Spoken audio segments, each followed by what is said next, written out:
आज बड़ी मुश्किल से अमन शांति और खुशहाली की ओर जम्मू कश्मीर चल रहा है, फिर कोई ना कोई यहाँ मुसीबत खड़ी हो जाती है। पहलगाम को जैसे निशाना बनाया गया, पहलगाम के दहशतगर्दाना हमले ने कश्मीर की इकोनॉमी को सब कुछ बर्बाद कर दिया। जम्मू कश्मीर के लोगों ने पिछले 30-40 सालों में बहुत जुल्म सितम देखे हैं। जम्मू कश्मीर के लोगों ने हर घर में मातम देखे हैं। भारतीय जनता पार्टी बाखूबी जम्मू कश्मीर के आम लोगों की बात, गरीबों, मस्कीनों, ज़ईफों, हर शख्स की बात भारतीय जनता पार्टी असेंबली के अंदर और असेंबली के बाहर कर रही है। एक जमाना था कि जम्मू कश्मीर के अंदर तबाही और बर्बादी के मंजर होते थे, हड़तालों के कैलेंडर निकलते थे।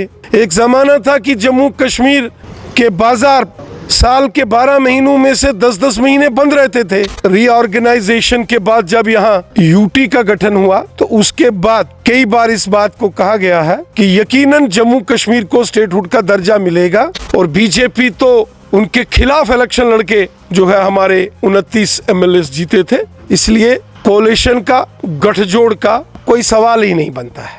2024 के असेंबली इलेक्शंस के बाद जम्मू कश्मीर में उमर अब्दुल्ला साहब की सरकार बनी है और उन्होंने कांग्रेस के साथ कोalition करके सरकार बनाई थी। Bharatiya Janata party principal opposition party है जम्मू कश्मीर के अंदर। बीजेपी का जो अपोजिशन में रोल होता है कि अगर सरकार कहीं कुछ गलत कर रही है या सरकार लोगों की बात नहीं सुन रही, तो उन चीज़ों को लोगों की आवाज़ बन के असेंबली के अंदर और असेंबली के बाहर आवाज़ उठाना। भारतीय जनता पार्टी बाखूबी जम्मू कश्मीर की आवाम की बात कर रही है। जम्मू कश्मीर के आम लोगों की बात, गरीबों, मस्कीनों, ज़ईफों, हर शख्स की बात भारतीय जनता पार्टी असेंबली के अंदर और असेंबली के बाहर कर रही है। अब रही बात कोalition करने की, तो मुझे नहीं लगता कि श्री उमर अब्दुल्ला साहब को इस प्रकार का कोई बयान देना चाहिए। वो यहाँ इलेक्टेड चीफ मिनिस्टर हैं और कई बार भारतीय जनता पार्टी ने इस बात को दोहराया है कि हम यहाँ अपोजिशन में हैं। प्रिंसिपल अपोजिशन पॉलिटिकल पार्टी है भारतीय जनता पार्टी, और उनको तो कोalition की ज़रूरत ही नहीं है। उनके पास अपने 50 से ऊपर एमएलएज हैं। कोalition की ज़रूरत तब पड़ेगी उमर अब्दुल्ला साहब को जब उनके नंबर कम हो, जब उनके अपने एमएलएज 50 के ऊपर हैं, कंफर्टेबल मेजॉरिटी के साथ उनकी यहाँ हुकूमत चल रही है, और 1 साल अब इस हुकूमत को हो रहा है। तो ऐसे वक्त इस बात को कहना कि यहाँ कोalition किसके साथ होगा, किसके साथ नहीं होगा, उसके कोई बहुत ज़्यादा मायने नहीं है। उमर साहब की सरकार पहले से ही उनका कांग्रेस के साथ कोalition है। अलायंस में उन्होंने इलेक्शन लड़ा था और बीजेपी तो उनके खिलाफ इलेक्शन लड़के जो है हमारे 29 एमएलए जीते थे, इसलिए कोalition का, गठजोड़ का कोई सवाल ही नहीं बनता है। उनके ये कहने का मतलब था कि बीजेपी चाहती है कि वो यहाँ पर सरकार बने तभी वो स्टेटहुड वापस यहाँ पर दे सकते हैं।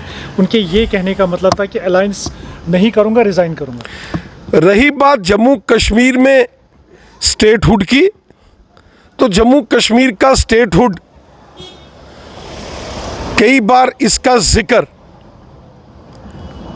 जो है वो पहले से भी हुआ है। जम्मू कश्मीर की परिस्थितियां हम जानते हैं कि एक बॉर्डर स्टेट होने के कारण, एलओसी के साथ एक ज़्यादातर क्षेत्र होने के कारण, और पिछले 30-40 सालों में डिस्टर्बेंस रहने के कारण यहाँ के आवाम को बहुत तकलीफ़ों का, परेशानियों का सामना करना पड़ा। और रीऑर्गेनाइजेशन के बाद जब यहाँ यूटी का गठन हुआ तो उसके बाद कई बार इस बात को कहा गया है कि यकीनन जम्मू कश्मीर को स्टेटहुड का दर्जा मिलेगा। कुछ सियासतदान सियासी नुक्ते नज़र से बात करते हैं, अच्छी बात है, लेकिन बॉर्डर स्टेट होने के कारण यहाँ सिक्योरिटी थ्रेट्स होने के कारण शायद जो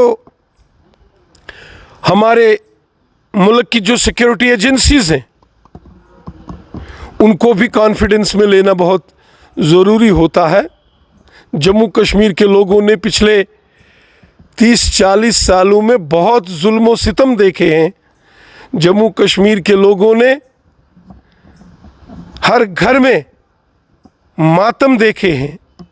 जम्मू कश्मीर के अंदर पिछले 30-40 सालों में जुल्म और सितम देखा है।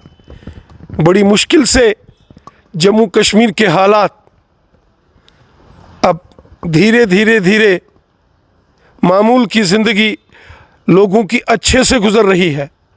अब जम्मू कश्मीर में अमन शांति और खुशहाली की बहाली हम देख रहे हैं। एक ज़माना था कि जम्मू कश्मीर के अंदर तबाही और बर्बादी के मंजर होते थे। एक ज़माना था कि जम्मू कश्मीर में हड़तालों के कैलेंडर निकलते थे। एक ज़माना था कि जम्मू कश्मीर के बाज़ार साल के 12 महीनों में से 10-10 महीने बंद रहते थे। स्कूल, कॉलेज, यूनिवर्सिटीज़ हड़तालों का शिकार हो जाती थी। आम लोगों का कारोबार वादिये कश्मीर में बुरे तरीके से मुतासिर होता था हड़तालों के कारण। और पत्थरबाजी जब होती थी वो मंज़र सब ने देखे हैं।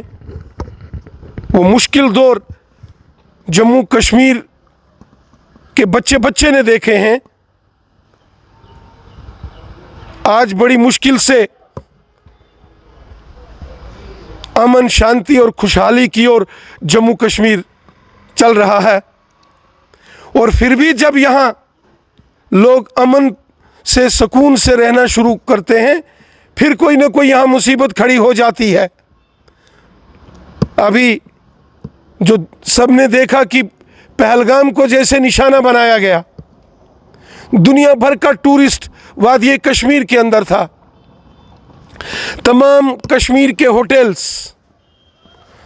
6-6 महीने की एडवांस बुकिंग में थे।